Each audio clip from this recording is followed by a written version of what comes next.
Señor Parra, como dirigente de las juventudes del PP en Granada, ¿tiene algo que decirle a las mujeres que han sufrido retrasos hasta de 2 años en el diagnóstico de cáncer de mama? Fundamentalmente pedir disculpas desde la gestión que se haya podido hacer negativa. Sí que es verdad que es una gestión que se viene trayendo de cola desde el año 2012, desde que Montero fue consejera de Sanidad y cambió los protocolos, pero aún así, bueno, yo creo que llevamos ya 7 años también en el gobierno y estos errores, estas negligencias que se venían arrastrando deberían de haberse encontrado mucho antes. La excusa del protocolo para mí es eso, una excusa. Si es un protocolo que falla, falla en toda Andalucía. No puede fallar el protocolo solo en el Virgen del Rocío. Y en el Macarena no, y en el Valme tampoco. Para mí eso no tiene mucho sentido. Básicamente el error ha sido de comunicación desde la omisión de información a las mujeres a la falta de comunicación interna. Dicho esto, tampoco me vale como excusa, después de 6 gobiernos, insisto, del PP.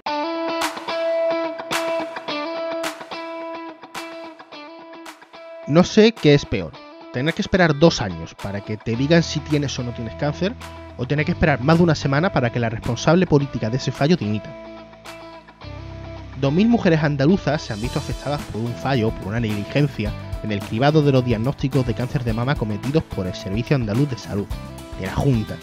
Es decir, que la responsabilidad directa políticamente es de Juanma Moreno y de su gobierno, uno que ha esperado una semana para asumir responsabilidades políticas. A finales del miércoles de esta semana, el presidente de la Junta anunciaba que la consejera de Salud, Rocío Hernández, dimitía tras la polémica ocasionada.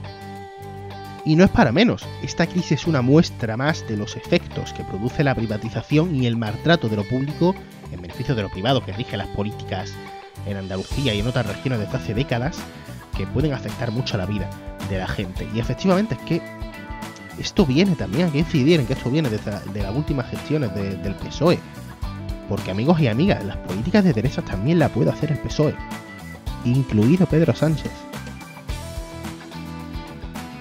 Lo que parece olvidar Moreno es que lleva 7 años al frente de la Junta y que la sanidad pública no ha hecho sino ir a peor.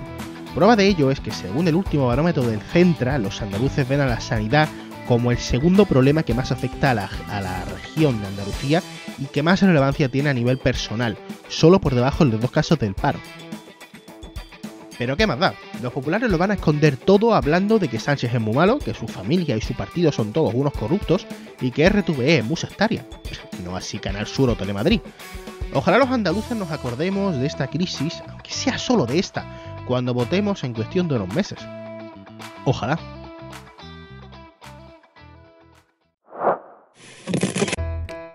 La Diana, análisis desde el sur con Samuel Saborido. Esta semana en mesa de tertulia, Carlos Rocha y Pepe Rodríguez. Gracias por venir a la Diana los dos. Gracias, Samuel. Además, Pepe se incorpora esta semana a la 3ª temporada de la Diana, así que, oye, encantado de tenerte por aquí. Gracias. Vamos al repaso semanal y venimos ahora ya con la tertulia.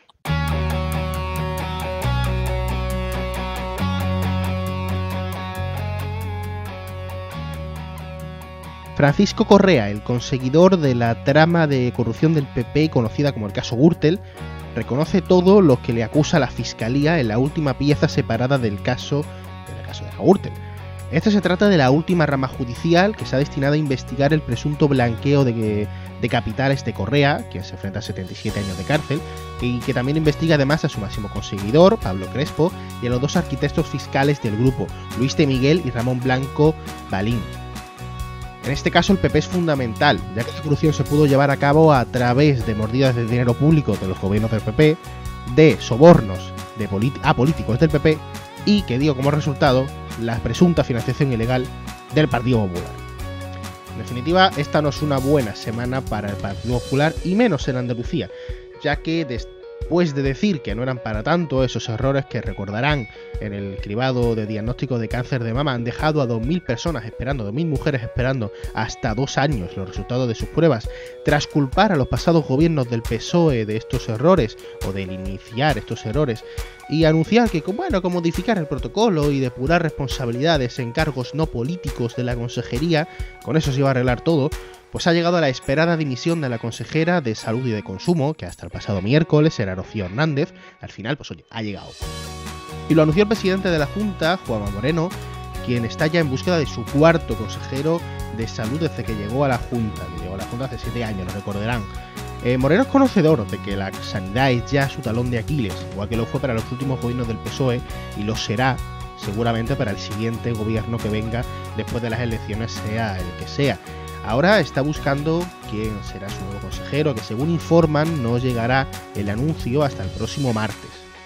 Y con el calor de unas manifestaciones populares que sobrepasan por primera vez en años a la militancia activa de los partidos y de los sindicatos y llegan a los civiles de a pie, o al menos eso parece, la oposición andaluza, desde Vox hasta Adelante Andalucía, han presentado peticiones de que se investigue en el Parlamento la gestión del SAS en esta materia.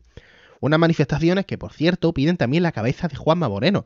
No se conforman con la dimisión de la consejera. La Diana, análisis desde el sur con Samuel Saborido.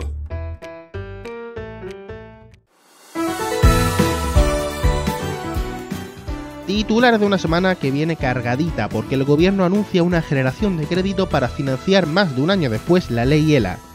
Donald Trump amenaza con expulsar a España de la OTAN y dimite, como hemos contado ya, la consejera de Salud de Andalucía en plena crisis por el cribado de los diagnósticos de cáncer de mama. Y por cierto, una casi exclusiva, porque se nos adelantó Iván Jiménez por unas horas o por mediodía en el plural, pero bueno, tenemos una noticia prácticamente exclusiva de Víctor Quiles que no os podéis perder. El Congreso ha tumbado la iniciativa legislativa popular antitaurina conocida como No es mi cultura. Esta iniciativa pedía que se dejase de considerar cultura la tauromaquia para que sí ayuntamientos y comunidades autónomas pudiesen legislar al respecto y, por ejemplo, hacer que el toro no muriese o hacer variaciones en estas actividades o, por supuesto, prohibirlas. Pero no significaba la prohibición de las corridas de toros. Ha sido tumbada con una votación tan inesperada como decisiva del PSOE, que se ha abstenido. En la Diana nos hemos puesto en contacto con la diputada socialista en el Congreso, María de la Nieves Ramírez, quien ha explicado, tras matizar que ella no es taurina precisamente, la abstención de su partido, que busca pues evitar la crispación. El Grupo Parlamentario Socialista reconoce y valora el respaldo ciudadano, pero también entiende que es un tema muy sensible y que despierta muchas emociones y que puede dividir. Por eso creemos que no es el momento de abrir más espacios de confrontación, sino de seguir remando juntos por la mejor convivencia posible. Una de las portavozas del grupo motor No es mi cultura, Cristina Ibáñez, que ya ha venido en más de una ocasión a este programa, ha concedido una entrevista en esta casa y ha explicado lo que a su juicio ha ocurrido. Ya durante la tarde, porque esto se votó a las 9:30 de la noche o así, pero durante la tarde empezamos ya a ver corrillos y ya se escuchaban voces de que igual había algún problema. ¿Qué es lo que ha pasado? Esto suena a un golpe de llamada de arriba de alguien. Han sido las federaciones de Castilla-La Mancha, Castilla-León y País Vasco y Extremadura las que han pues levantado el teléfono y han dicho ojo, ojo donde os vais a meter, PSOE, que no queremos que os metáis ahí. ¿Y qué pasa ahora? ¿Con esto muere la iniciativa? Pues a ver, entre comillas sí. Cuando una iniciativa o cuando una proposición no pasa su primer paso, que es la toma en consideración, muere.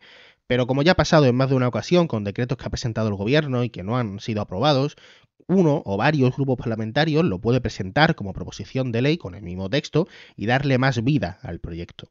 Esto parece que va a pasar porque fuentes de Sumar indican que ellos lo harían, ellos presentarían como proposición de ley este texto, pero matizan que ellos están a disposición de lo que quieran los promotores de la ILP y que están esperando a que ellos digan algo.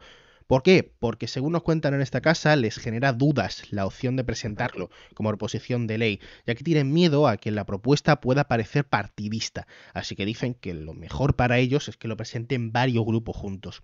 Algo que podría pasar porque voces de Podemos en el Congreso nos informan de que también están ellos estudiando esta posibilidad. Alto el fuego incumplido en las primeras horas. Entrega de rehenes pues no correspondida, porque Hamás ha liberado a sus 25 prisioneros vivos, pero Israel aún no ha soltado a los más de 700 palestinos que tienen cerrados. Estas son vulneraciones flagrantes de Netanyahu para Hamás. Y oye, que con este contexto llega el lunes la firma del acuerdo definitivo de paz en Egipto. No tiene buena pinta. Mientras tanto ya conocemos al Premio Nobel de la Paz. La verdad es que no ha gustado a nadie. Donald Trump, efectivamente, no ha sido. Su relato de que es el pacificador del mundo, pues no tiene mucha credibilidad fuera de la Fox. Pero es que, madre mía, con la ganadora. La lideresa de la oposición venezolana, María Corina Machado, ha sido la Nobel de la Paz de este año.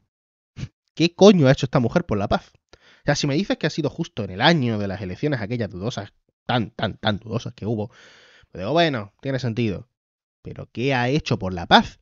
¿Ha hecho más que la UNRWA? La organización o la agencia de la ONU para Palestina, más que los médicos que salvan vidas en guerras en Ucrania o en el genocidio en Palestina, más que Médicos Sin Fronteras, y digo más que los periodistas que están sobre el terreno recibiendo ataques de ejércitos cubriendo información, dando información. Yo no entiendo nada y no me quiero ni imaginar cómo estará Donald Trump. Un Trump que, por cierto, se ha picado con España. Se ha picado porque dice que igual nos echa de la OTAN a España. Claro, por lo del 2,1%, que él había pedido un 5 que ni siquiera él cumple, porque su país, Estados Unidos, está en el 3 y con poco de financiación a la OTAN, pero bueno, ese 5% no lo ha alcanzado España y dice que esa es una razón para expulsar a España de la OTAN. Claro, la cuestión es que el reglamento de la alianza no recoge ninguna posibilidad de que un país pueda ser expulsado. Y vamos con otro tema candente. La ministra de Hacienda, María Jesús Montero, pues se ha acordado que aparte de candidata del PSOE andaluz, también es ministra, y ha anunciado una generación de crédito para financiar, más de un año después de su aprobación, la ley ELA. Lo ha anunciado Montero en su respuesta a la portavoz del PP en el Congreso, Esther Muñoz, quien en la sesión de control del pasado miércoles acusó al presidente del gobierno de usar y mentir a quienes padecen esta enfermedad. La vicepresidenta asevera que el gobierno se dedica a mejorar y a salvar vidas. Pregunta, ¿a qué se dedica el PP? La pregunta es, señora Muñoz, ¿a qué se dedica el Partido Popular? ¿Cuál es el destino y el objetivo de un Partido Popular que se ha convertido en una sucursal de Vox y que le está haciendo el trabajo a la ultraderecha? Y noticia de la Diana. Vito Quiles no tiene autorización para celebrar el acto que pretende dar en la Universidad de Málaga. El europeriodista tiene la intención de hacer una gira con charlas para hablar de periodismo crítico y comunicación política en diferentes instituciones universitarias de España. Tiene plazas destacadas, según anunció, en Barcelona, en Granada, en Sevilla, en Valencia, en Pamplona o en Madrid. Esta gira, que pretende acabar en Argentina, en la capital de Argentina, en Buenos Aires, tiene previsto pasar el 24 de octubre en un espacio aún por determinar de la Universidad de Málaga, según informó Quiles en una publicación en redes sociales. Fuentes de la citada universidad han negado a la Diana haber recibido ninguna petición por parte del pseudoperiodista, que en estos momentos, y a falta de menos de 2 semanas de que llegue la cita malagacitana, no tiene autorización para emplear ningún espacio de la Universidad de Málaga, ni siquiera los externos, digamos. Las mencionadas fuentes consultadas por este periódico indican que lo único que saben del acto, pues lo que puede saber usted, lo que anunció Vito Quiles en una publicación en redes sociales. Además dicen que le consta que el pseudoperiodista tampoco ha dado información o ha solicitado un espacio en las otras universidades públicas andaluzas, la de Sevilla y la de Granada. Algo que también publicó Iván Jiménez en El Plural, que se nos adelantó el tío. Era que yo tenía la noticia escrita. No sé yo ni por qué no la publiqué, pero el tío se me ha adelantado. Y él informa de que tampoco hay autorización en las otras universidades. En fin, también informan estas fuentes, pues que claro, obviamente, si llegase la solicitud de Vito Quiles, ellos la estudiarían como cualquier otra, pero es que de momento no la hay. Y nos vamos ahora a hablar sobre la crisis provocada por los fallos en los cribados de diagnóstico del cáncer de mama con un dirigente del PP. Pero antes queremos hacer uno o varios matices a la entrevista, ambos relacionados con la, bueno, pues con la casuística de que la entrevista se grabó el miércoles por la mañana. Mira, la noticia de que dimitía la consejera, que ya hemos dado en este informativo, pues nosotros la subimos el miércoles por la tarde. Nosotros grabamos, repito, el miércoles por la mañana. Por tanto, el entrevistado, pues, habló con la información de que la Junta no iba a pedir dimisiones de nadie y no iba a dimitir nadie. Por tanto, sus respuestas están viciadas por eso. Y por otro lado, pues nosotros, claro, sin información a la vista de que fuese a dimitir nadie, pues considerábamos que podíamos guardarnos la noticia para el final y enganchar con esta entrevista. Dada que ha dimitido la consejera, le hemos dado la segunda noticia del informativo. Pero justo dentro de unos segundos me van a escuchar ustedes decir que la última información que hemos dado es sobre la dimisión. Pues no ha pasado. Por cierto, me acabo de dar cuenta que me he cambiado de camiseta. Lo siento, lo de grabar con esto es lo que tiene. La he echado a lavar porque, en fin, ha pasado tiempo, ¿sabes? Ahora estoy más guapo, ¿no? Van a verme con cambios de look y todo. Vale, pues para comentar algunas de las noticias que hemos comentado durante el informativo de la semana, el repaso semanal de la Diana, tenemos con nosotros al presidente de las nuevas generaciones del PP en Granada y concejal de Juventud en el Ayuntamiento de la capital, Fernando Parra. Gracias por venir a la Diana. Hola, buenas tardes, Samuel. Muchas gracias por invitarme. A usted. Señor Parra, como dirigente de las juventudes del PP en Granada, ¿tiene algo que decirle a las mujeres que han sufrido retrasos hasta de 2 años en el diagnóstico de cáncer de mama? ¿Tiene algo que decirle como representante del PP? Hombre, por supuesto. La verdad es que solidarizarse con un error así tan grande que una administración no se puede permitir. Eso es lo primero, sobre todo. Además, a mí me ha tocado de cerca estar en esa enfermedad y lo primordial es tener un diagnóstico precoz para atacar lo más rápido posible a la enfermedad. Yo creo que fundamentalmente pedir disculpas desde la gestión que se haya podido hacer negativa. Sí que es verdad que es una gestión que se viene trayendo de cola desde el año 2012, desde que Montero fue consejera de Sanidad y cambió los protocolos y eliminó el hecho de avisar a las pacientes que fuesen dudosas, que saliesen en la mamografía, que hubiese duda. Pero aún así, bueno, yo creo que llevamos ya 7 años también en el gobierno y estos errores, estas negligencias que se venían arrastrando deberían de haberse encontrado mucho antes. Vale, usted me ha reconocido que esto es un error. ¿Qué implica que se haya cometido este error? ¿El Partido Popular qué debería hacer desde la Junta de Andalucía que gobierna? Porque ya ha dicho la consejera que ya no pretende dimitir. Entonces, ¿qué puede hacer el Partido Popular para pedirle políticamente perdón a las afectadas? Sí, bueno, yo creo que también no creo que sea un fallo de la consejera, obviamente, como he estado comentando. Siempre se busca principales culpables políticos. Yo creo que también hay que ir mirando dónde se ha producido el error, porque obviamente quien está al cargo de la gestión, ya sean directores de hospitales o en otro ámbito de la sanidad, también tienen su parte de responsabilidad y yo creo que también, bueno, hay que acotar dónde se ha producido el error, por qué no se ha detectado antes, que como está comentando se viene arrastrando desde el año 2012, y tomar la responsabilidad en cuanto se encuentre dónde se ha producido concretamente el fallo. Me reconocerá, señor Parra, que si actualmente la Junta fuera del PSOE y ustedes estuviesen en la oposición, no solamente pedirían la dimisión de la consejera, sino que tendrían un tono más duro contra este error. Entonces, si ustedes pedirían, los que pedirían que sería la división, si somos, o sea, creo que ahí nos podemos llegar a poner de acuerdo, que ustedes pedirían la dimisión de la consejera si fuera del PSOE. ¿Por qué ustedes no la piden? No se la pide Juanma Moreno a la consejera. ¿Tienen ustedes un doble rasero en función de si están o no están en el gobierno? No, doble rasero no creo. La consejera de salud actual, no sé si lleva 1 año y poco en el gobierno. O sea que no creo que sea responsabilidad absolutamente suya.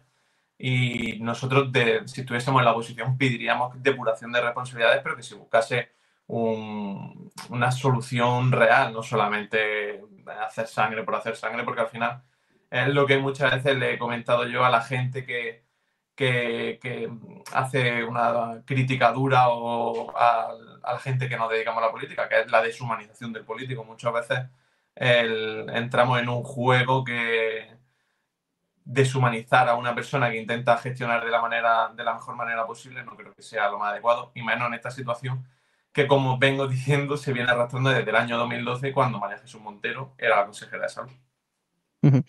Hablaba usted de la deshumanización del político y la verdad es que me recordaba pues a algunas frases del Partido Popular, ¿no? Desde llamar felón hasta llamar hijo de puta al presidente del gobierno, cosas que han hecho dirigentes del PP, o hoy mismo se le llamaba cerdo a miembros del Partido Socialista por presuntos casos de corrupción, llamar dictador, bueno, dictador lo hace más concretamente el Partido de la Ultraderecha, lo hace Vox. O sea, ¿no cree usted que eso de la deshumanización en algunos momentos también lo ha llevado a cabo su formación política?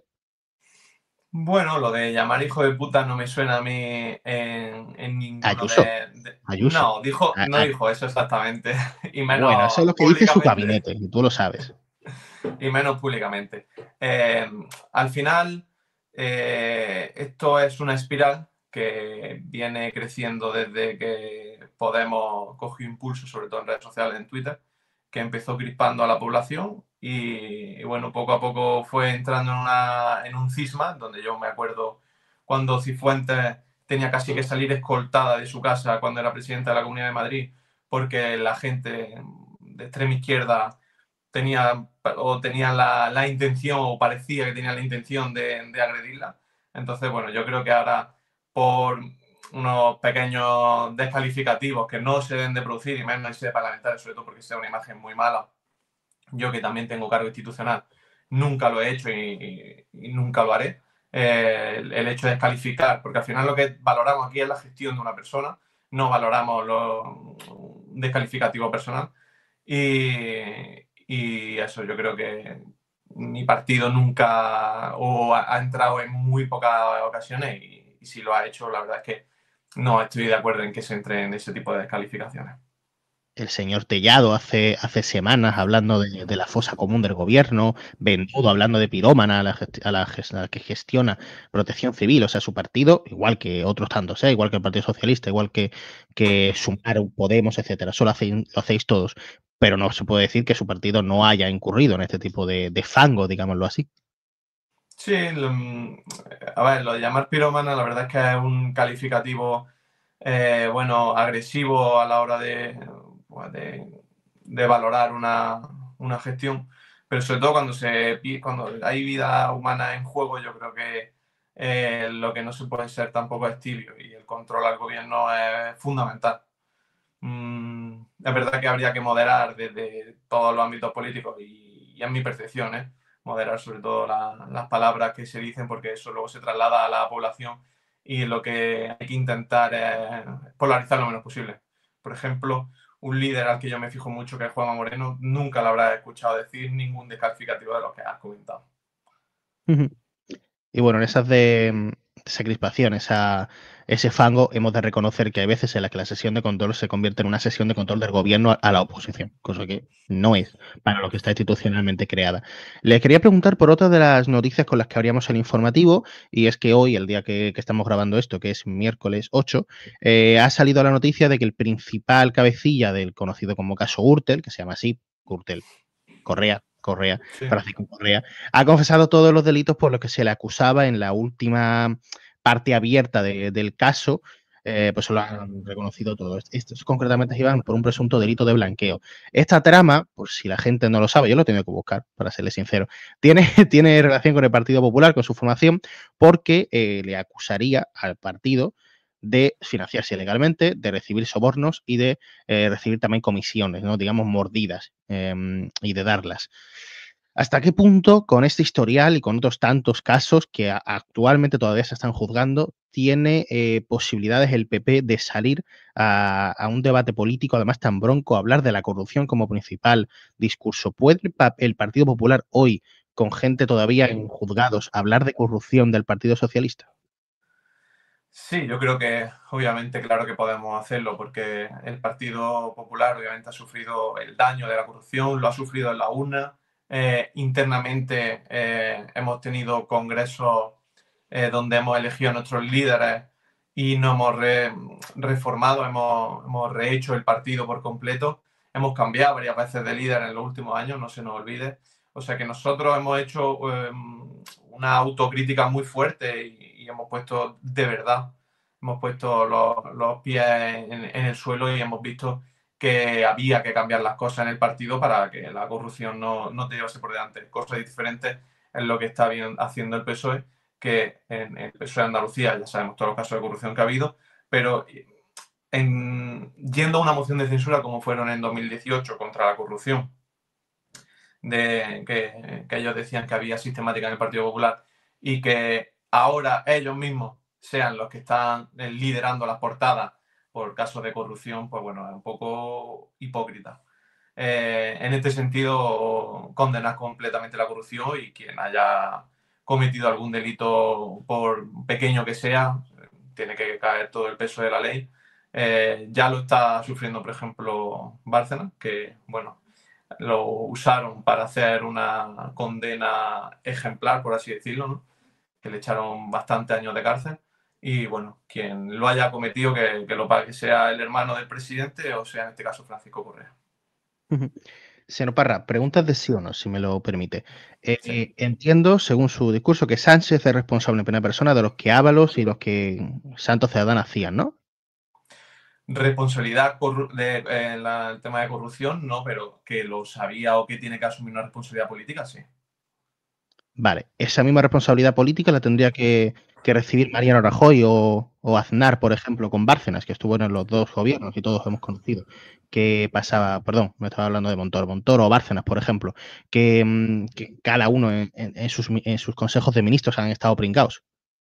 Si se encuentra relación en todos esos casos de corrupción con los presidentes Aznar y Rajoy.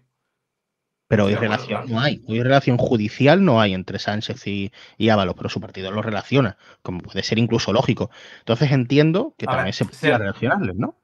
Sí, pero es muy diferente. La corrupción que hay en el PSOE con Ábalos y Koldo se relaciona directamente con el presidente porque eran su íntimo, sus secretarios de organización, donde iban en el famoso Peugeot recorriéndose España para reconquistar el Partido Socialista, y luego estamos viendo que Begoña Gómez también tiene su parte, su hermano tiene también su parte, entonces no creo que el único que no se enterase de nada de todo esto fuese Pedro Sánchez, que estaba rodeado absolutamente en todo su entorno por la corrupción. Fíjese, Montoro, lo íntimo que tenía que ser con el PP, que fue ministro de Hacienda, un ministerio muy importante con dos gobiernos del PP, con dos presidentes. Oye, ya tiene que ser íntima la relación con el partido. Hombre, claro, la gente que está al frente de las administraciones tiene que tener una responsabilidad también en el partido. Por eso te digo que si se demuestra que hay relación tan estrecha como, por ejemplo, puede haberla con Sánchez, pues deberían también de juzgarse. No, se lo digo porque el Partido Popular eligió a Feijóo hace cuestión de meses, creo, y estaban ahí, abrazándose Rajoy, Aznar y Feijóo, dos presidentes, ¿no? Con por lo menos miembros de sus partidos y de sus gobiernos, mínimo en causas judiciales. Eso también choca. Imagínense que estaba el partido, o sea, Pedro Sánchez con el mismísimo Ábalos el otro día en Ferraz. Ustedes lo criticarían, entienden que lo critique el PSOE esas imágenes, ¿no? que vimos. El presidente Rajoy yo creo que tuvo un gobierno ejemplar donde nos sacó de una crisis muy profunda a los españoles. Es verdad que hubo problemas con algunos casos de corrupción y Aznar nos puso en primera línea mundial el país, y es verdad que también hubo casos de corrupción porque al final no controla absolutamente todo lo que pasa en tu gobierno. Pero es que es lo que vuelvo a decir, si todo tu entorno está vinculado a la corrupción, que es cosa que no ocurre con Aznar y con Rajoy, pues seguramente responsabilidad o conocimiento tendría. Bueno, de momento casos de corrupción conocemos de un ministro del PSOE. Posibles casos de corrupción de ministros que en su momento eran presidentes autonómicos está todavía por ver. Les quería preguntar lo último, ¿cómo cree que puede afectar todo esto que hemos hablado en las andaluzas, que van a ser dentro de un año, donde obviamente todos los actores políticos que hemos comentado, desde su formación hasta el PSOE, sí, van a presentar? ¿Cómo crees que le puede afectar todo esto que hemos comentado en las andaluzas a los partidos? Bueno, yo creo que el presidente Juanma Moreno está muy fuerte, tiene mucho respaldo de la población. La gente también yo creo que está contenta con el rumbo nuevo que ha cogido Andalucía y bueno, la serenidad con la que gobierna Juanma Moreno y evitar la confrontación. El otro día mismo, por ejemplo, pudimos significar las dos Andalucías que se pueden presentar, que es la moderación y el saber estar de Juanma Moreno, y el y tú más o el echarse cosas en cara de María Jesús Montero cuando estuvieron repartiendo cuando estuvieron anunciando la vivienda de VPO. Yo creo que el PSOE en Andalucía está muy tocado con una candidata que no cae bien, que es María Jesús Montero. Y yo creo que, bueno, la marca nacional de Vox puede hacer un poco de daño al PP o la derecha, pero yo creo que la mayoría absoluta, Juanma Moreno la va a seguir conservando. ¿No cree que le afectará toda esta polémica que comentábamos al principio del cáncer de mama al Partido Popular? Seguramente algo afecte, pero bueno, habrá que explicar bien qué es lo que ha sucedido, depurar, como hemos comentado antes, correctamente las responsabilidades, pero sobre todo, lo más importante, explicar de dónde viene y por qué ha estado ocurriendo este problema. Pues Fernando Parra, presidente de la Juventud del Partido Popular en Granada. Gracias por venir a la Diana. Nada, muchas gracias a vosotros. Tu primera y espero que no última vez en esta temporada. Sí, esta ha sido más durilla. Sí, bueno. Pero bueno. Nos vamos a la tertulia, que tenemos a gente muy interesante esta semana. Y ahora sí que sí, vamos con la mesa de análisis. Pepe Rodríguez del Debate, Carlos Rocha del Confidencial, ya les he presentado antes. Lo primero que les quiero preguntar, porque hoy el programa es posible que sea monográfico sobre la crisis que ha habido en Andalucía sobre el cáncer de mama. Y bueno, a última hora se nos coló ayer que la consejera dimitía.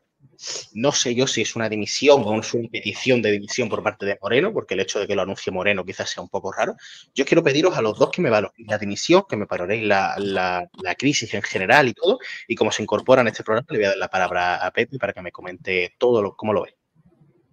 Pues a mí, en primer lugar, me llama mucho la atención cómo el pasado día 3, la entonces consejera descartaba dimitir y decía básicamente que dimitir era lo fácil y que su responsabilidad era mejorar el sistema, y 5 días más tarde toma ese camino fácil y le presentaba la dimisión al presidente de la Junta de Andalucía. Desconozco la verdad si ha dimitido o la han hecho dimitir, pero sí enmarco esta dimisión en la multitudinaria manifestación a las puertas de la sede del SAS en Sevilla, porque yo pensaba personalmente que con el plan de choque que puso horas antes el gobierno andaluz sobre la mesa, la consejera iba a capear el temporal, aunque a mí personalmente me parece muy tarde que el objetivo sea tener resueltas todas las incidencias de aquí al 30 de noviembre, pero me parecía que así podía, ya digo, capear el temporal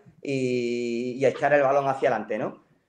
Por otro lado, pienso que es una dimisión, a ver, por sí sola no soluciona nada. Así que ojalá funcione este plan de choque. No obstante, este plan de choque, hay que decirlo, es uno más de los muchos que ha puesto el gobierno andaluz en sanidad, lo que evidencia, a mi juicio, que la sanidad es el talón de Aquiles del gobierno de Juanma Moreno. Lo fue del gobierno de Susana Díaz, más que todas las corruptelas del PSOE, y yo creo que también lo será del gobierno andaluz que salga de las urnas de las próximas elecciones autonómicas, porque el problema no es de inversión, sino es de gestión.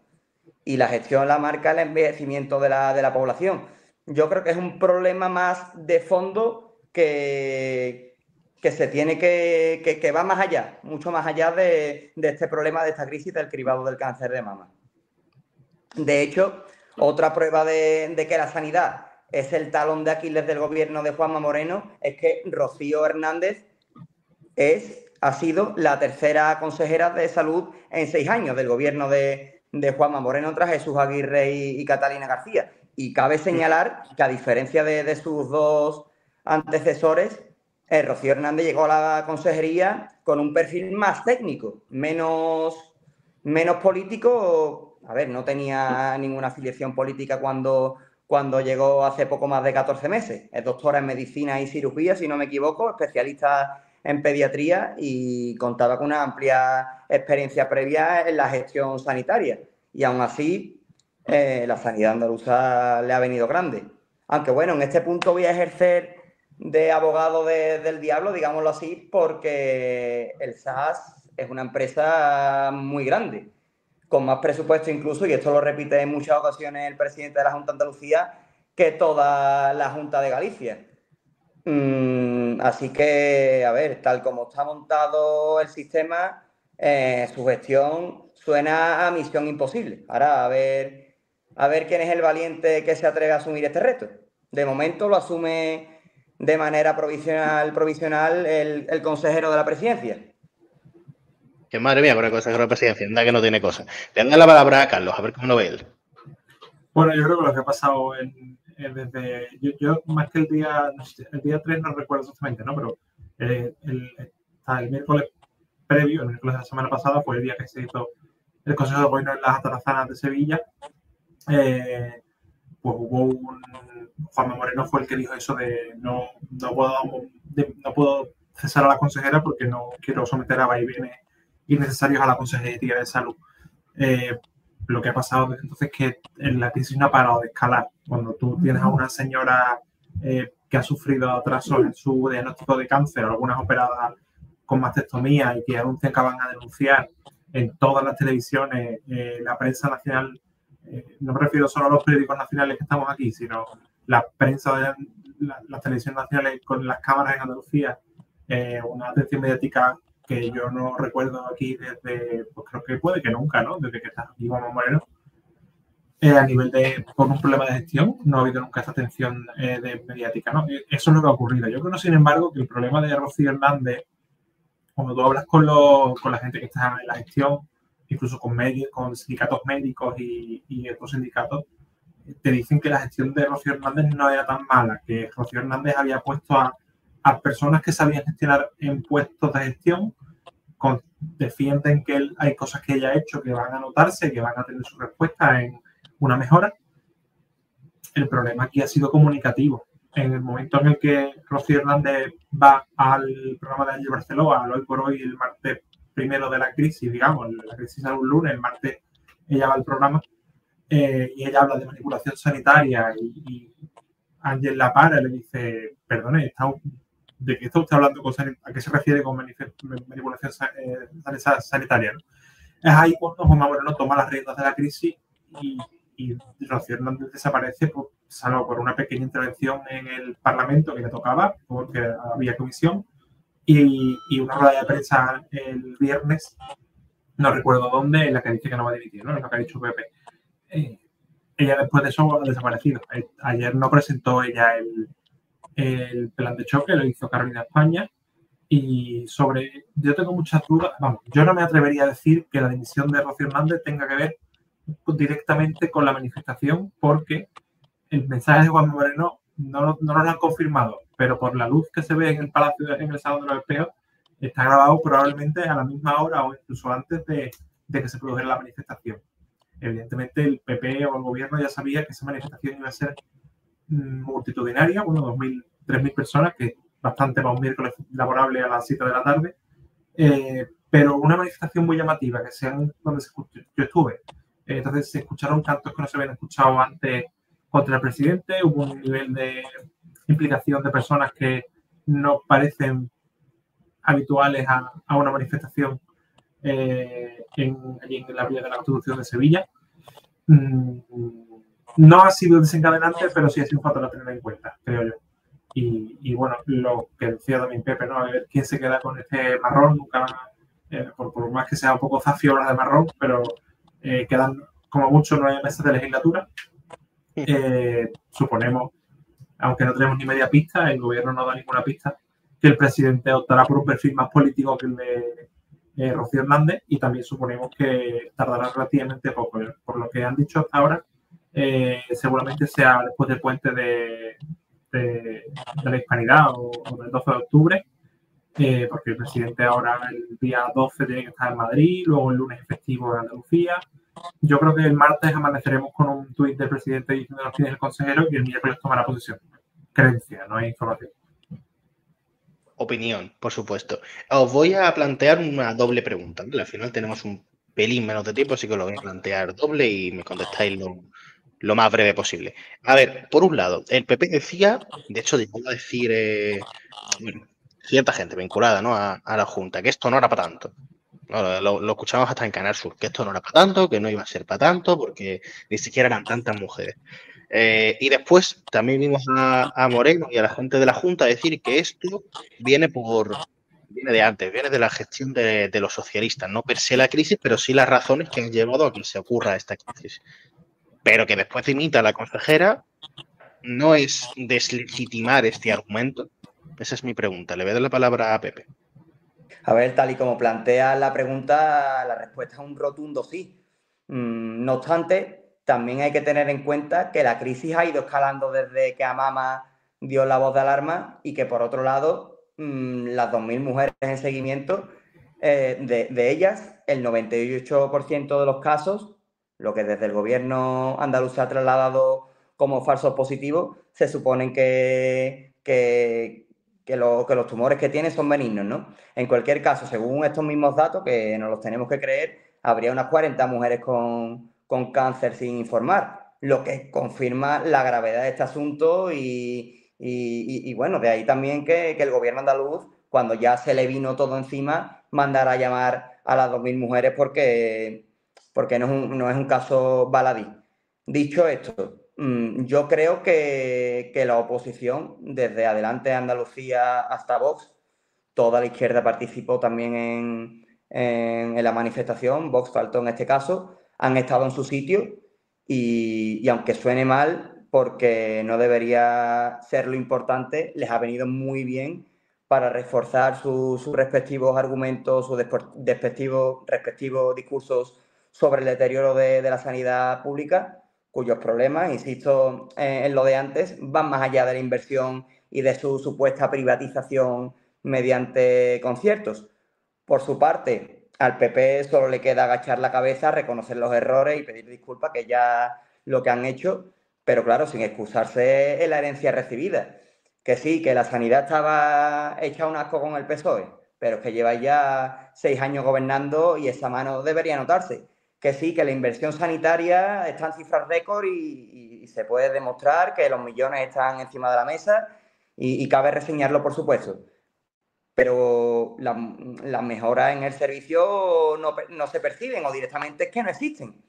Así que el problema no creo que sea tanto de inversión. Le voy a trasladar la pregunta también a Carlos. Para mí el hecho de hacer dimitir a la consejera o que dimita a ella, para mí no responde no desmiente lo anterior, porque la consejera se va del gobierno para evitar un mayor daño político al gobierno de Juanma Moreno cuando faltan 9 meses para las elecciones. Ese es el único motivo que a mí se me ocurre que ha dimitido la consejera. No hay otro. Porque el que venga no te va a arreglar nada que no te pudiera arreglar Rocío Hernández. Otra cosa es que no hubiera confianza suficiente para que Rocío Hernández solucionase este problema. Entonces, el asunto de que fueran 3 o 4 mujeres o luego 50 o las que acaben siendo, que no lo vamos a saber todavía pronto. El hecho de cuánta gente sea no es relevante. Para mí lo más relevante de todo esto es que la excusa del protocolo para mí es eso, una excusa. Si es un protocolo que falla en toda Andalucía. No puede fallar el protocolo solo en el Virgen del Rocío. Y en el Macarena no, y en el Valme tampoco. Para mí eso no tiene mucho sentido. Lo que creo yo que pasa, y esto también es opinión, pero por lo que yo he recibido de personas afectadas, sindicatos, partidos políticos, lo que yo he recibido es que hay un problema con la gestión de las citas. Quiero decir, antes no había un problema, o en el resto de hospitales no había un problema, porque cuando a esas mujeres se le da una cita para la mastectomía, para la segunda prueba, que suele ser una ecografía, el plazo es razonable. El plazo es de 2 meses, de 3 meses, que era lo que ha pasado, lo que venía pasando desde que el protocolo está en vigor.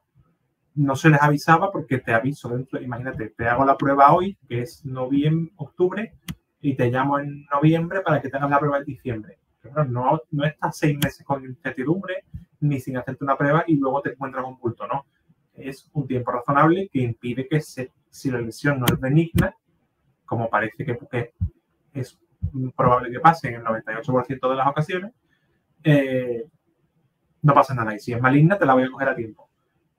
El problema entonces es de recursos, de profesionales, de falta de médicos. El país publicaba una información, aunque lo publicaba en el quinto o el sexto párrafo, que en el Virgen del Rocío, que es el hospital más grande de Andalucía, hay 5 radiólogos.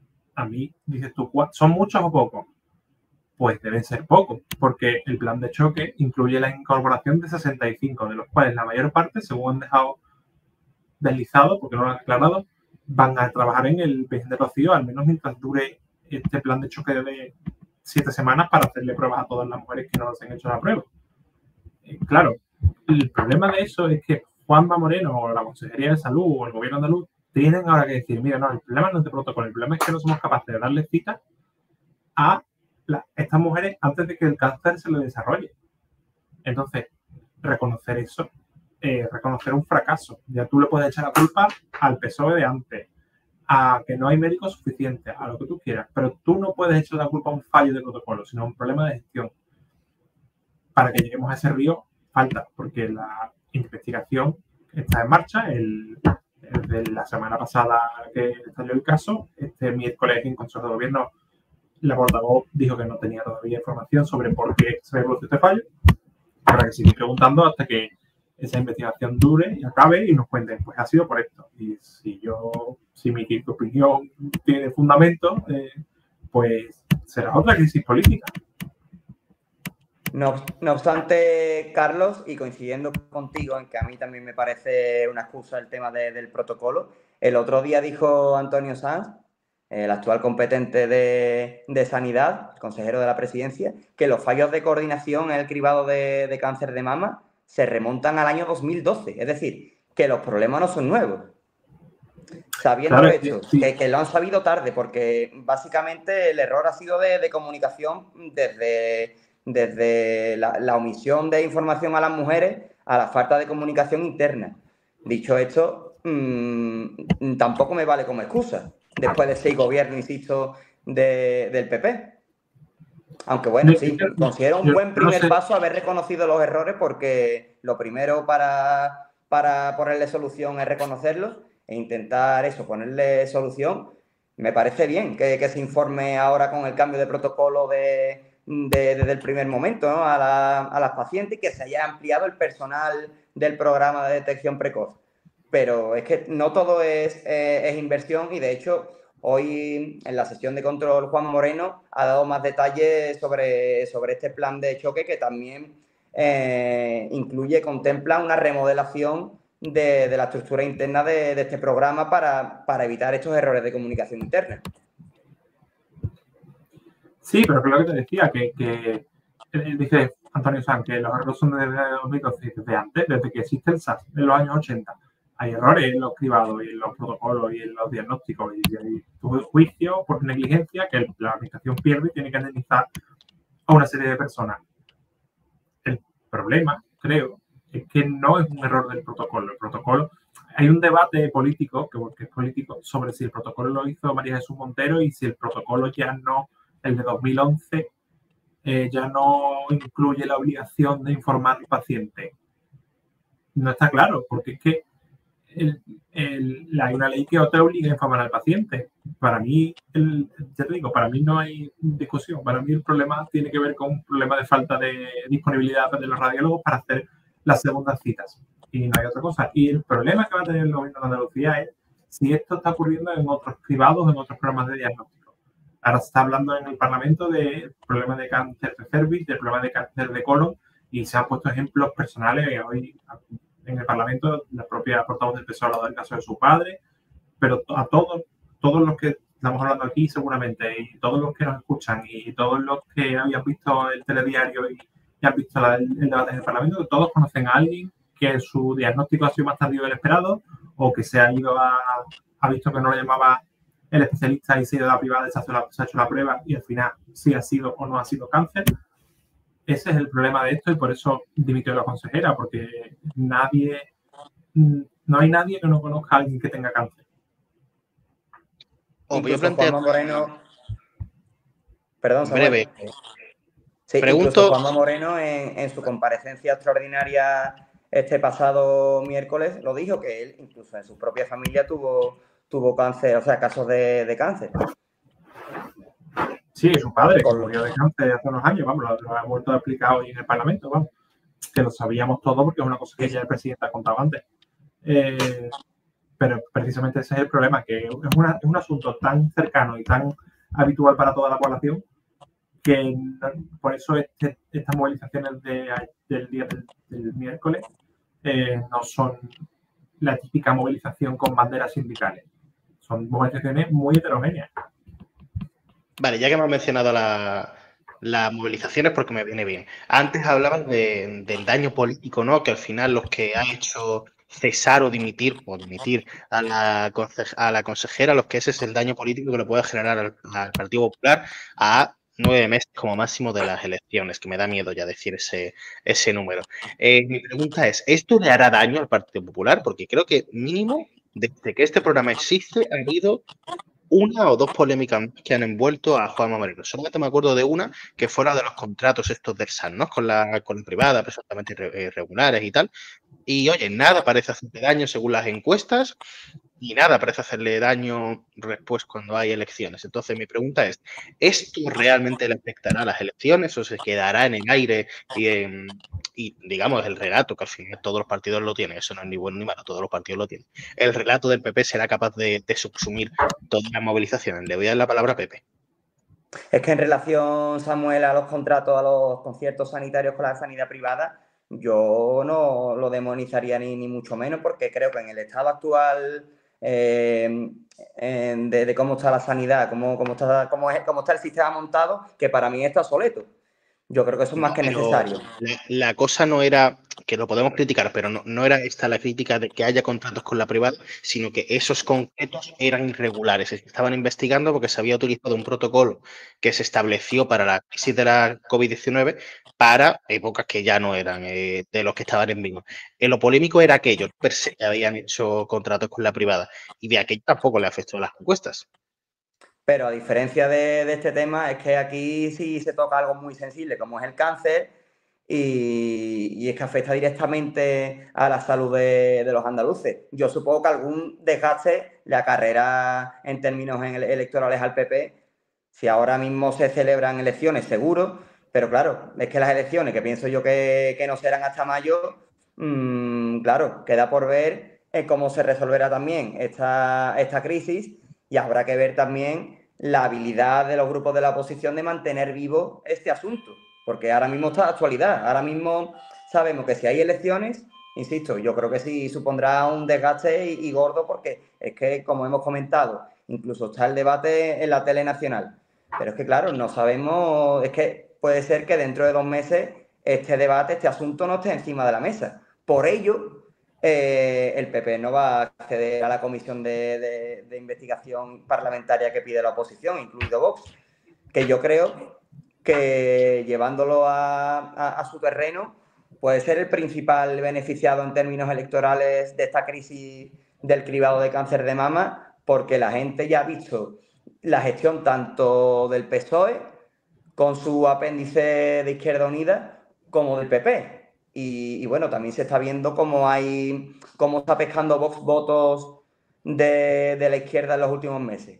A ver en qué queda todo. Las encuestas hasta ahora vuelven a dar mayoría absoluta al PP, pero yo creo que la gestión sanitaria puede arrebatarle esa mayoría absoluta a Moreno, teniendo en cuenta que la sanidad es ya, según el Centra, el segundo problema que existe en Andalucía, la segunda mayor preocupación. Luego hay que ver si funciona también el discurso del miedo a Vox o del voto útil. En fin, ya veremos. Es que todavía quedan varios meses para las elecciones. La primera, por informar, el paro, por cierto, la primera preocupación tanto a nivel individual de los andaluces como para Andalucía en sí, como problema de Andalucía. Lo digo porque es que lo he consultado hoy precisamente. Carlos, la primera pregunta, ¿crees que esto afectará al PP a nivel electoral? Bueno, es que 9 meses, que es lo que parece que puede que falte para las elecciones, es un montón.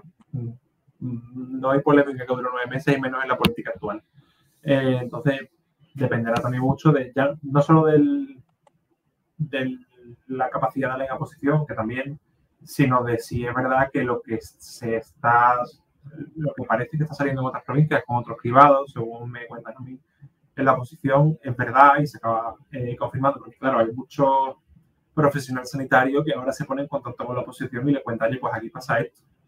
Habrá que verlo, pero lo que sí es cierto es que esa atención nacional ya existe. Juanma Moreno va el día 12 al Palacio Real a una recepción en la que hay periodistas, donde suele haber corrillos off the record que después acaban publicando todos. Y yo estoy convencido de que Juanma Moreno va a ser uno de los dirigentes más requeridos en esos corrillos, porque yo ya me consta que en Madrid las conversaciones privadas ya está este asunto, ¿no? ¿Va a afectar mucho o no? Yo no me atrevería a decirlo, mucho menos. La verdad es que no me atrevo. Hay un compañero, no me acuerdo quién es, que siempre dice, oye, yo no tengo la bola de cristal. Yo no me atrevo a decir si le va a afectar o no. Que evidentemente es el momento más complicado que queda, sí. ¿Cómo afectará, por ejemplo? Yo creo que sí va a tener afectación en las encuestas. Además, por la fecha en la que estamos, estamos a 8 de octubre, 9, sinceramente no lo sé.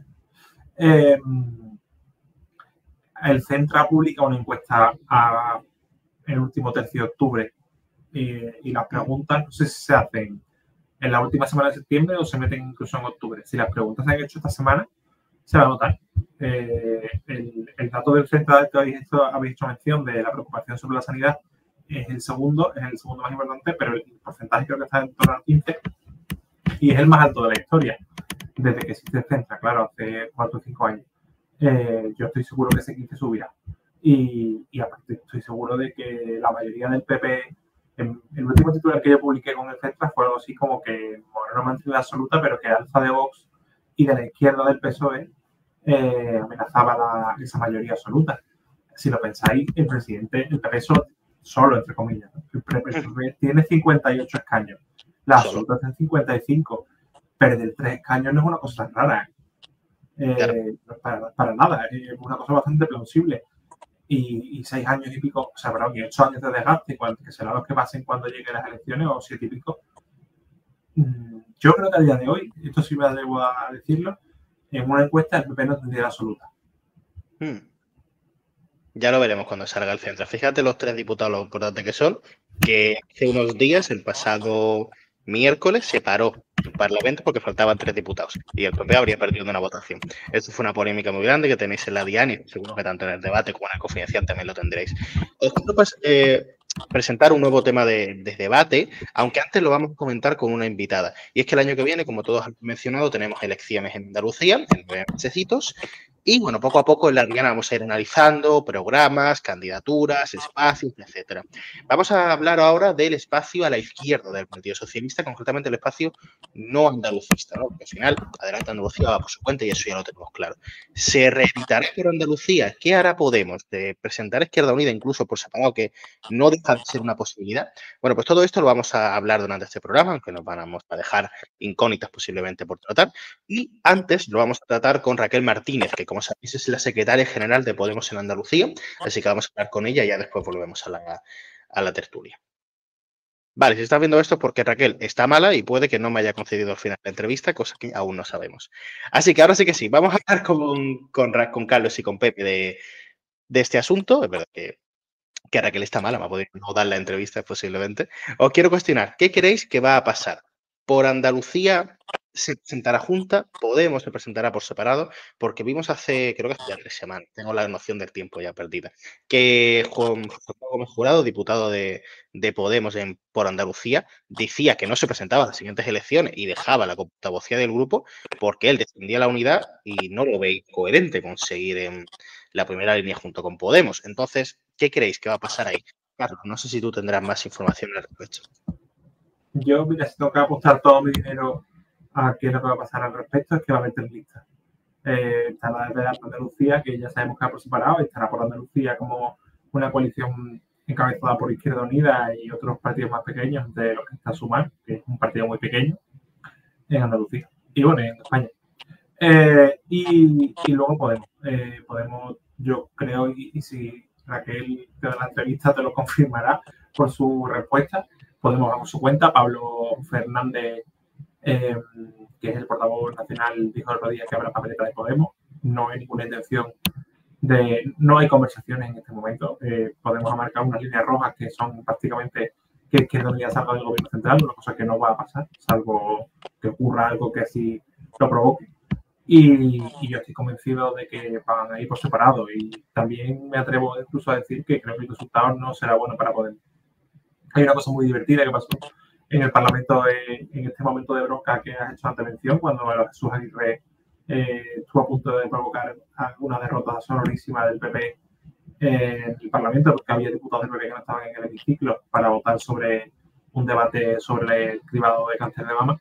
En la bronca que hubo, que participaron, como es habitual, los portavoces contra el presidente del Parlamento, esas tomas de palabras sin permiso que suelen hacer pues la señora Ángeles Ferri o Rafa Recio por parte del PSOE, y luego Inmaculada Nieto y José Ignacio García, de repente apareció la voz de Juan Antonio Delgado, que a día de hoy es diputado raso, porque fue portavoz adjunto, pero ya no lo es. Y de repente Juan Antonio Delgado le dijo muy seriamente y de forma muy sonora al presidente del Parlamento que se estaba saltando el reglamento. Yo nunca he escuchado antes a Juan Antonio Delgado hablar de este tipo de cosas ni participar en este tipo de bronca. Será casualidad que ese mismo día, miércoles por la mañana, escuché yo en la cadena SER que Juan Antonio Delgado se postula como uno de los principales candidatos a las primarias de Podemos, ¿no? Entiendo que se acercan las primarias y quiere tener su parte de foco. Claro, porque además sin José Manuel, que al fin y al cabo era un perfil bastante conocido dentro de que la izquierda en Andalucía no es que tenga especial implantación, él era un posible candidato también. O sea, tampoco... Sí, claro, o sea, todo el mundo pensaba en José Manuel Gómez Jurado, incluso como candidato de Por Andalucía, que ha sonado incluso en televisión de Izquierda Unida, aunque Izquierda Unida es muy poco favorable a presentar a alguien que no sea de los suyos después de la mala experiencia que tuvieron con Teresa Rodríguez, ¿no? Cuando Antonio Maillo dio un paso al lado cuando Adelante Andalucía era una coalición, porque Teresa Rodríguez era el cartel, pensaban ellos, y después pues acabó aquello con un Rosario de la Aurora, ¿no? No creo yo que Izquierda Unida vuelva a dejar a nadie que se presente en su nombre por mucho tiempo. Vale, vamos a ir cerrando simplemente un matiz y una pregunta y le doy la palabra a Pepe. Matiz o matiz informativo. Y sí que ha pasado mucho tiempo desde que me dio estas palabras y si finalmente me las da para este programa, seguramente sean distintas. Raquel Martínez en este mismo programa durante la segunda temporada de La Diana nos dijo en 2 o 3 ocasiones que ella defendía la unidad. Entonces, mi pequeño análisis como presentador, que no debería hacer análisis, es que esto viene de Madrid. Porque ella siempre ha defendido que quería la unidad. Entonces esto vendrá quizá desde Madrid, aunque siempre dice que Madrid la apoya. Mencionabas antes a Izquierda Unida, le voy a dar la palabra a Pepe para que opine tanto de Podemos como de Izquierda Unida, porque ya con esto cerramos. En Izquierda Unida conocemos ya la candidatura que Izquierda Unida presentaba a ir a primarias, pero bueno, solamente hay un candidato, que es Ernesto Alba. Yo por lo menos creía que va a ser Antonio Maillo el candidato, aunque a mí me dicen de Izquierda Unida que si no se ha presentado es que no es posible. No sé cómo lo ve Pepe, si cree que es posible que al final Antonio Maillo, que es el gran líder de Izquierda Unida y es andaluz, ya fue candidato a la presidencia, etcétera, sea candidato, y tanto lo de Podemos. Si quieres opinar también sobre lo de Podemos. En primer lugar, sí, Samuel, yo subrayo completamente tu análisis. En esta cuestión influyen sobremanera las relaciones entre Sumar y Podemos a nivel nacional en Madrid. Yolanda Díaz ya jugó un papel fundamental en la conformación de Por Andalucía en 2022 y también tendrá a buen seguro mucho que decir ahora de cara a las próximas elecciones autonómicas aquí en Andalucía.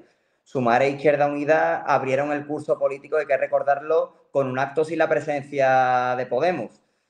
Y bueno, ahora mismo todo invita a pensar que Sumar e Izquierda Unida se presentarán por un lado y Podemos por otro, a pesar de que el actual grupo de Por Andalucía ha logrado en cierto modo mantenerse al margen del divorcio entre Sumar y Podemos a nivel nacional.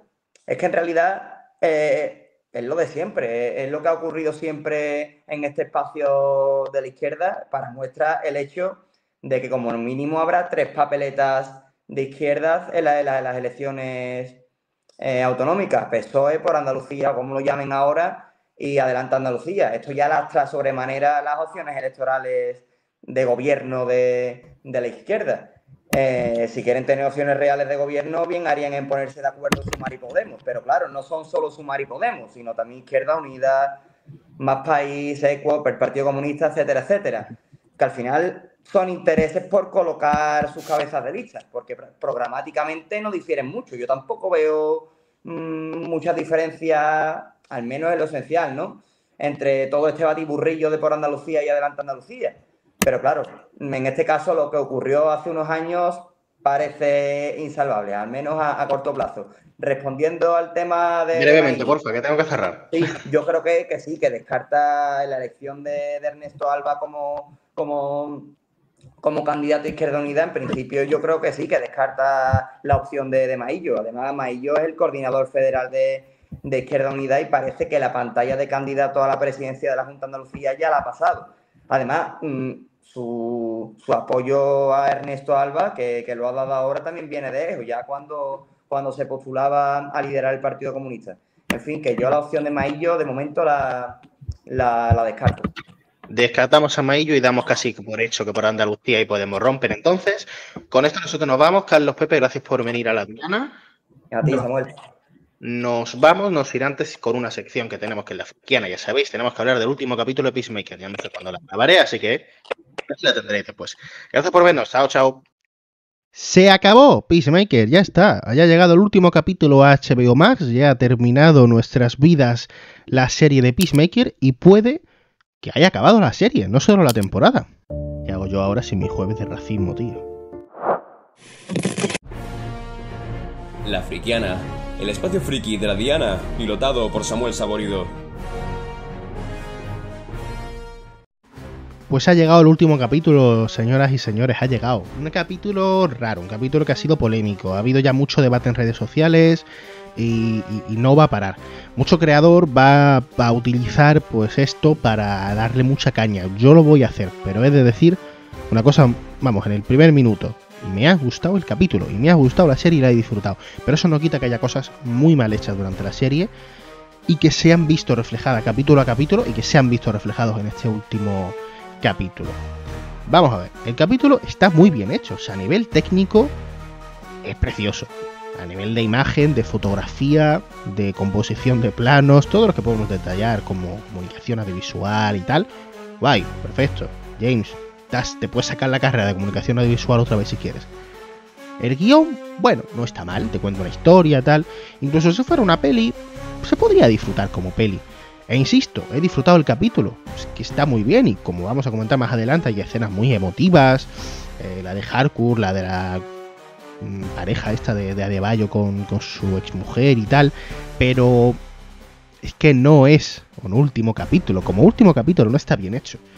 Mira, no sé si os acordáis, porque capaz veáis este vídeo por las miniaturas y tal y no me conozcáis, hola, soy Samuel Saborido, ¿qué tal? Periodista, malagueño, ¿qué tal? Pero cuando el creador de contenido Alex anunció, yo lo vi por él, que el capítulo iba a tener 1 hora, este último capítulo, yo pregunté, ¿todo lo que le faltan a los capítulos anteriores se lo van a meter al final? Pues sí, han hecho eso, o sea, hay escenas que tal cual podrían haber estado en el capítulo 3, en el capítulo 4, incluso en el 2. Porque hay escenas que ahora no tienen sentido. Es verdad que lo de Harcourt y Chris, que podría haber estado antes, tiene mucho sentido y mucho peso emocional y narrativo tenerlo en este último capítulo. Eso te lo voy a comprar. Pero ¿qué cojones me importa la relación de... la ya no relación de la... ya te digo, de Adebayo con su mujer? ¿Qué más me da? Es decir, si me dices que esa escena sirve para que después de llorar diga, te apoyo en tu vida, en tu proyecto, yo te apoyo a ti con tu iniciativa y creamos las dos empresas, pues no sé por qué no se les ha ocurrido. Si tú me dices que la escena acaba así, vale, pero es que no, es que acaba con un... bueno, se acabó. Pues haberme lo dado en el capítulo 2, colega. Haberme dado en el capítulo 1 la charla que le da el vigilante, que le hace darse cuenta de Bayo de que el error lo ha cometido ella, dámelo ahí y para adelante. Vamos a ver, que no suma nada. La serie... o la temporada, es verdad, reconocemos que va de la relación de Emilia y Harcourt, o sea, de Harcourt y de Chris, que va de por qué ha decidido quedarse en un universo o en otro, de las movidas emocionales de Chris, en la depresión esta en la que lo hemos visto en este segundo capítulo y cómo surge de sus cenizas, que lo sé. Pero esto va de que Argus está persiguiendo al pacificador. De eso va la serie. Desde el primer día hasta el último.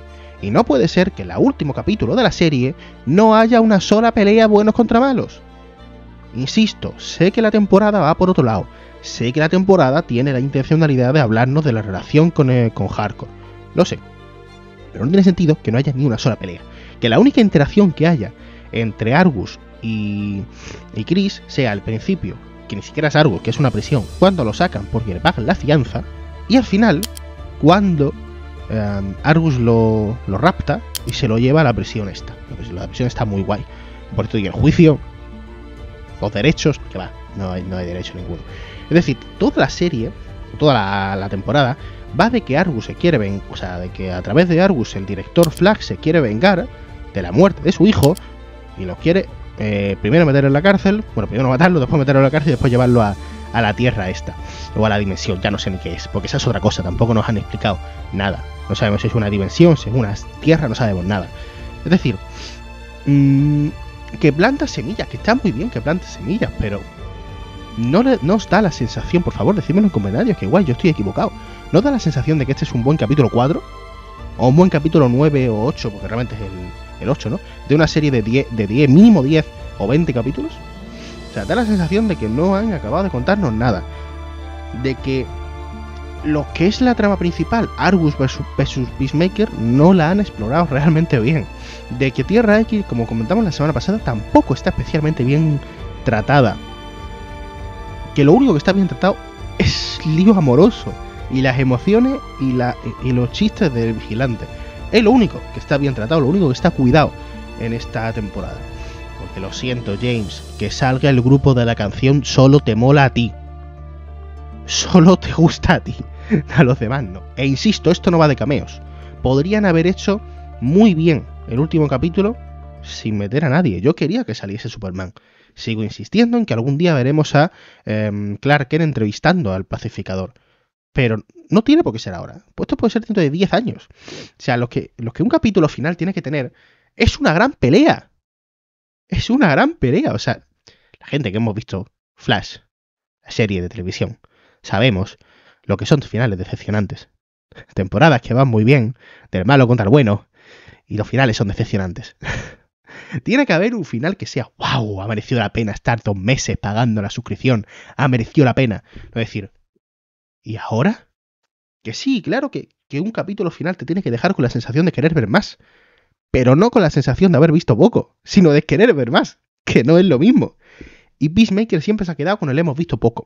Ha durado poco, no porque haya durado poco, sino porque han explorado poco el tiempo que han tenido, y en el último capítulo, que han tenido 1 hora, 58 minutos, no han sido capaces de darle un desarrollo a la trama principal, solamente a lo de Hardcore y Chris, que es precioso, muy bonito, y lo deja en un punto muy guay que a mí me encanta. El final los deja, pues, con Flag incumpliendo un mes después su palabra. Él estaba muy en contra de los que quería Lex Luthor, pero bueno, ahora lo ha aceptado porque, bueno, pues porque sí, porque él quiere hacer una cárcel en una tierra distinta y nos han dejado a Chris en un universo o en una dimensión, porque ya no sabemos lo que es cada cosa, distinta y encerrado en lo que va a ser la prisión de metahumanos. Eso está puta madre, ese es el ideón, la locura máxima empieza aquí. Pero ¿por qué no ha habido una gran pelea antes de meterle preso? No sé, algo, tío. No hace falta cameos, insisto, no hace falta que salga el Luthor, no hace falta. Vale, pero me voy a quedar con lo bueno, me voy a quedar con esto que planta el futuro. ¿Qué puede pasar? Hostia, puede pasar mucho. Puede pasar mucho, ahora los metahumanos lo pueden explorar muy bien, porque ahora mismo no hay poco metahumano, ahora mismo por lo que sabemos, o sea, por lo que nos han enseñado, pero esto puede ser la trama de muchas cosas que vengan en el futuro, puede ser la verdadera trama de todo. Pero nos dicen que no hay tercera temporada del Pacificador, que no la están trabajando. Pues hostias. Pues si ahí va a acabar la serie, va a acabar raro, ¿no? Pues yo decía, vale, este va a ser el último capítulo que me va a gustar a mí porque al final la siguiente temporada lo va a mejorar. No, para nada. Vale, lo guay o lo que parece muy interesante de cara al futuro es que esta tierra o dimensión donde han encerrado a Chris parece peligrosa. Parece peligrosa. No sé si soy el único que cree que puede ser una tierra donde todavía haya dinosaurios. No sé. O sea, parece peligrosa. Y puede ser que al final en la película esta de Superman, la segunda, sea Superman quien rescate a pacificador y se quede por ahí, y eso de camino a un nuevo proyecto de por lo menos el grupo, por ejemplo, una cosa así. No sé, eso está bien hecho, eso está bien montado, pero insisto, y perdóname por estar en modo depre, igual es porque estoy malo, no lo sé. No me gusta el final, no me ha gustado el final. Es un muy buen cuarto capítulo, es un capítulo sería impresionante si este fuera el quinto capítulo, pero siendo el último no. ¿Qué quieres que te diga? Este hubiese sido el punto en el que yo digo, hostia, qué gana tengo de seguir viendo, colega, menos mal que le quedan 15 capítulos en la temporada, que bien van a estar, ¿no? Pero no. A ver, colega, que ha habido series donde no es importante el guión, como The Big Bang Theory, donde mucho antes ya te colocan a los personajes mucho más avanzados de donde está esta. Es decir, ayer me veía solo por verme algo antes de quedarme dormido, un capítulo de no sé qué temporada de Big Bang Theory, la última, creo recordar, si no la penúltima, donde se va a casar Rush con una mujer india porque lo casa la mujer, lo iba a casar el padre. Y en el segundo capítulo ya tenemos lo de la boda, y en el tercero o el cuarto ya tenemos la primera crisis de pareja, ya tenemos a Howard diciéndole, tú eres la persona que más quiere en el amor, ¿cómo te vas a casar en un matrimonio concertado con una mujer que no conoces? O sea, eso, que es una de las tramas finales de la serie, o sea, de la temporada, ¿no? El premio Nobel, eso y lo que pasa en el último capítulo con Penny y con Leona, ¿no? Con el embarazo. Y nos lo muestran en el tercer capítulo de una serie de 23 capítulos donde ni siquiera es importante la trama de temporada, sino la trama de capítulo, ¿no? Ese tipo de serie que simplemente busca en que en un capítulo sea gracioso. Bueno, pues ya habían planteado en el capítulo 3 la trama del final y la trama verdadera de Peacemaker no nos la han presentado nunca. Sí, nos lo han ido soltando por ahí, pero bueno, lo importante eran los chistes. Lo siento, esas son mis sensaciones. Yo es que querría que me hubiese parecido un buen final, de verdad, lo querría. E insisto, me ha pasado lo mismo con otras series de Marvel, que esto no es por eso. La movida es que el último capítulo era muchísimo mejor que este, pero muchísimo mejor que este. Deja las cosas muy guay, tengo ganas de seguir viéndolo, pero me voy a quedar con esta idea al final. No es lo mismo querer ver más que sentir que has visto poco, que sentir que has visto cosas que podías haber visto antes. No es lo mismo.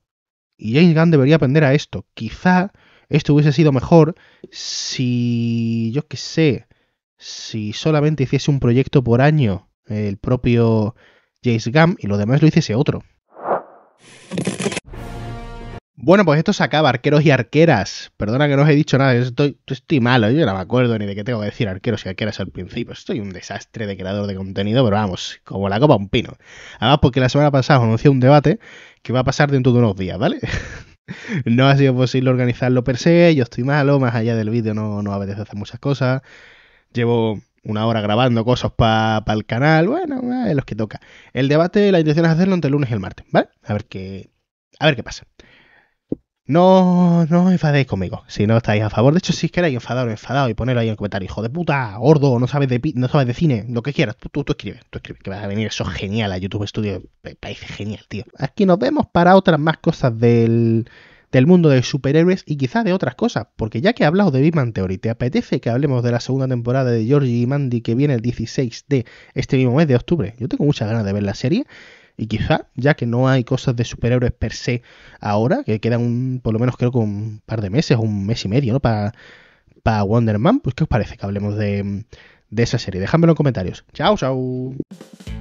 La Diana es un videopodcast autoproducido y presentado por Samuel Saborido.